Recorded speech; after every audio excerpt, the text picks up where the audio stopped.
안녕하세요 여러분, 도케미식입니다. 주말이 끝나고 이제 또 월요일이 시작되는데요. 지금 프리장에서 S&P 500과 나스닥은 각각 0.7%에서 0.8% 정도 하락하고 있는 상태이고, 이러한 흐름은 테슬라와 엔비디아 등에게 존영을 끼치는 않기 때문에 어떠한 상황이 일어나고 있는지 한번 보고자 합니다. 우선 가장 먼저 유동성부터 보고자 합니다. 일반적으로 유동성을 볼 때 사람들은 M2를 참고하는데요.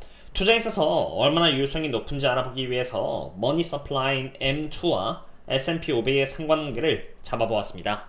보시면 M2는 15년부터 꾸준히 우상향해왔다는 것을 볼 수 있습니다. 2018년 증시가 이렇게 조정을 받았을 때도 올랐고요. 코로나 때였던 2020년 때 굉장히 큰 폭으로 주가가 폭락했을 때도 올랐고, 그나마 M2가 이렇게 수치적으로 조금씩 떨어졌을 때가 바로 2022년으로 이때는 증시가 약 1년에 가깝게 하락을 했고요. 지금도 마찬가지로 이렇게 꾸준히 상승을 하고 있습니다. 가장 최근 M2 데이터는 25년 4월 30일을 기준으로 한 데이터입니다. 이미 M2라는 수치는 리얼 데이터의 개념으로 잡히는 것이 아니라 한 달 이상 늦게 나온 데이터인 만큼 폭락했던 여기 2018년 때와 2020년의 코로나 때처럼 짧게 잡힌다면 M2의 변별력은 거의 없는 것입니다. 그래서 저는 M2라는 지표 대신에 M2의 성장률을 보는 것을 선호합니다. 그냥 M2를 본다면 돈이 얼마나 빨리 혹은 늦게 늘어나는지를 볼 수 없지만, 성장률을 본다면 조금 더 쉽게 볼 수 있는데요. 2018년 때 여러 차례 증시에 있어서 이렇게 조정이 일어나곤 했었는데, 그때 당시 M2의 성장률은 그렇게 좋지 않았다는 것을 이렇게 볼 수가 있습니다. 그리고 코로나 이전에도 M2의 성장률은 상승하지 않고 이렇게 지체되는 모습을 보여줬는데, 그 흐름에 따라서 증시는 이렇게 한번 크게 폭락을 했고요. 코로나 이후에 연준에서 빠르게 QE를 함에 따라서 큰 폭으로 성장률이 뛰었고, 이 흐름에 따라서 주가는 1년 넘게 랠리를 펼쳤다는 것 또한 알 수 있었습니다. 그러다가 M2의 성장률이 이렇게 크게 떨어지기 시작할 때부터 증시는 조정을 받기 시작했고요. M2의 성장률이 가장 저점을 이렇게 찍은 뒤에 회복해 나감에 따라서 증시 또한 상승이 시작된 것을 볼 수 있습니다. 그럼 이제 지금 현재를 기준으로 보려고 합니다. 지금 M2의 성장률은 2025년 4월 30일을 기준으로 4.4%입니다. 저로서는 4.4%라는 수치가 M2에게 있어서 최고점인지 아니면 M2가 하락하기 시작하는지 알 수가 없으며, 4월 30일 기준으로 해서의 데이터이기 때문에 시간이 지나 봐야 알 수가 있는 것입니다. 바로 그러한 이유에서 저는 M2를 통해서 전반적인 흐름을 보는 것도 나쁘진 않지만, 지금 현재를 기준으로 유동성이 얼마나 있는지를 보기 위해서는 연준의 Federal Reserve Balance와 영래포의 지표를 매주 체크합니다.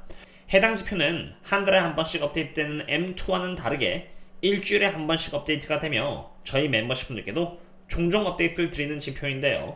초록색은 연준의 Federal Reserve Balance이고, 파란색은 영래포이며 빨간색은 S&P 500으로 실제로 연준이 돈을 풀면서 Federal Reserve가 이렇게 올라가면은 증시 또한 이렇게 함께 올라가고요.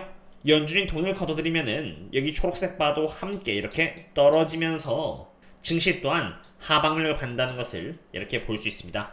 물론 2024년 QT와 함께 Federal Reserve Balance가 이렇게 떨어졌음에도 불구하고 증시는 반대로 이렇게 올라간 적도 있는데, 그것은 바로 영래포에서의 돈이 전부 다 이렇게 증시로 빠져나가면서 일어난 현상으로, 지금 현재는 영래포가 이렇게 바닥에 위치하고 있기 때문에 영래포에서의 유동성을 기대하기는 힘든 상태입니다.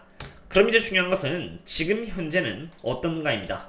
확실히 한 달 전 대비해서 Federal Reserve Balance의 수치는 여기서 이렇게 올라갔기 때문에 한 달 전 대비해서는 유동성이 나아졌다고 볼 수는 있겠지만, 지금 현재는 2023년 혹은 2024년과 이렇게 별 다를 바가 없는 레벨을 갖고 있다는 것을 볼 수 있습니다. 2021년과 같이 Federal Reserve Balance가 이렇게 올라간다고 하면은 유동성이 좋다고 할 수 있겠지만, 연준의 Federal Reserve Balance는 이렇게 계속 제자리 걸음을 유지하고 있고요. 영래포는 또 이렇게 바닥에 위치하고 있는 상태이기 때문에 적어도 유동성 때문에 증시가 더 오를지 말지는 의문인 것입니다. 유동성에서 크게 개선이 되고 있지 않은 상태에서 이번에 트럼프 대통령은 강철을 대상으로 관세를 25%에서 50%로 늘렸고요. 한때 4월 9일 트럼프 대통령이 관세를 90일 유예를 함에 따라서 불확실성이 5월 중순까지 이렇게 바닥을 쳤는데 다시 상승을 하고 있는 것을 볼 수 있습니다. 불확실성과 S&P 500은 당연히 서로 반대 상관계를 갖고 있기 때문에 불확실성이 올라가면 S&P 500은 하방면을 반다라고 보시면 되고요. 불확실성이 한때 이렇게 16에 위치했던 스피에서 지금은 7.6을 보여주고 있고, 이 수치는 여전히 적은 수치이기 때문에 불확실성이 떨어질 여지보다는 올라갈 여지가 높다고 볼 수 있는 것입니다. 지금까지 증시의 유동성과 매크로 관점에서 불확실성을 보았으니 이제 S&P 500의 기술적 관점에서 한번 보고자 합니다. 우선 기술적으로 S&P 500은 상은 그렇게 좋지는 않습니다. S&P 500의 차트 형태를 보시면은 지금 다이몬드 리버설 패턴의 형태가 잡혀있는 상태로 기존 추세가 바뀐다라는 의미의 패턴을 보여주고 있어 하락해도 이상할 건 없으며 여기 갭을 채우러 갈 수 있는 상태이고요. 이미 추세적으로 봤을 때 S&P 500의 상승 추세는 이렇게 꺾인 상태이고요. 하락 패턴인 라이징 웨지 패턴 또한 잡혀있기 때문에 기술적으로는 지금 보수적으로 볼 수밖에 없다라고 생각이 됩니다. 지금까지 유동성과 경제적 불확실성의 수치, 기술적 분석까지 전부 다 알아봤는데요. 그럼 이제 S&P 500에 잡혀있는 성장률은 어떠한지 보고자 합니다. 6월 2일을 기준으로 매출의 성장률은 4.16%이고 어닝 퍼셰어의 성장률은 7.46%로 엔비디아의 실적까지 전부 다 나왔습니다만 S&P 500의 성장률은 특별히 개선이 되고 있지 않은 상태입니다. 제가 S&P 500의 성장률을 보는 이유는 주가는 S&P 500의 성장률 흐름에 따라서 결국 수렴하기 때문인데요. 2025년 1월을 시작으로 매출액과 어닝 퍼셰어의 성장률이 꺾이기 시작했고 이렇게 내려가고 있는데, 이러한 와중에 또 S&P 500은 가파르게 반등을 했기 때문에 성장률이 도와주고 있지 않은 상태에서 과연 증시가 상승을 이어나갈 수 있을까라는 생각이 드는 것입니다.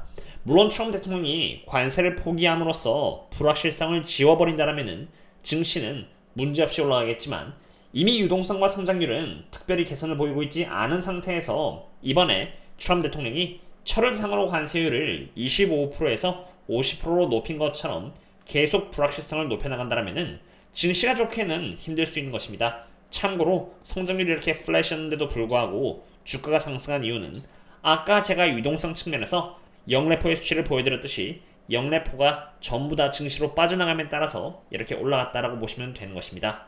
지금은 영래포가 바닥이니 이러한 상승을 관세에서 문제가 풀리지 않는다면 기대하기는 힘들 것이라고 보고 있습니다. 이런 상태에서 저 개인적으로 테슬라는 바이 앤 홀드라면서 모아나가고 있고 6월 12일 로보택시의 런칭을 앞두고 있기에 많은 기대감을 갖고 있지만 일단 매크로 측면에서 봤을 때 좋진 않기 때문에 얼마까지 잘 버틸 수 있을지는 의문입니다. 제가 테슬라 상으로 해나가고자 하는 전략은 일단 오늘은 월요일이기 때문에 이번 주 금요일 옵션 만기를 기준으로 세력들이 어떻게 포지션 형성하는지를 확인하고 최대한 바닥이라고 생각되는 부분을 모니터링하면서 지켜보는 것입니다. 항상 멤버십 분들 상으로 제가 해왔듯이 오늘 밤에도 테슬라에 대한 분석을 드리면서 어디까지 빠질 수 있는지, 그리고 대응을 한다면 어디가 대응하기에 적절한지 등을 분석드릴 계획이고요. 제가 미리 저희 멤버십 분들께는 2025년 최대 수혜주는 어디이고 이 섹터가 미래 그 자체라는 제목과 함께 분석드렸듯이 S&P 500은 하락하고 있지만 드디어 하락을 마치고 처음으로 큰 폭과 함께 프리장에서 상승을 시작했습니다. 저희 멤버십 분들이라면은 제가 이미 5월 31일 뿐만이 아니라 5월 27일, 5월 24일 날에도 미리 분석을 드렸기 때문에 어떤 섹터와 종목을 말하는지는 다 알 것이고요. 오늘 처음으로 상승이 시작되었기 때문에 그렇게 늦지 않았다라고 생각이 됩니다. 물론 어떤 종목인지를 아는 것도 중요하지만 무엇보다도 중요한 것은 투자의 이유는 얼마든지 바뀔 수가 있기 때문에 왜 이 섹터가 미래가 될 수밖에 없는지에 대한 이유를 제가 꾸준히 검증하는 과정을 저희 멤버십 분들께 제공한다고 보시면 되고요.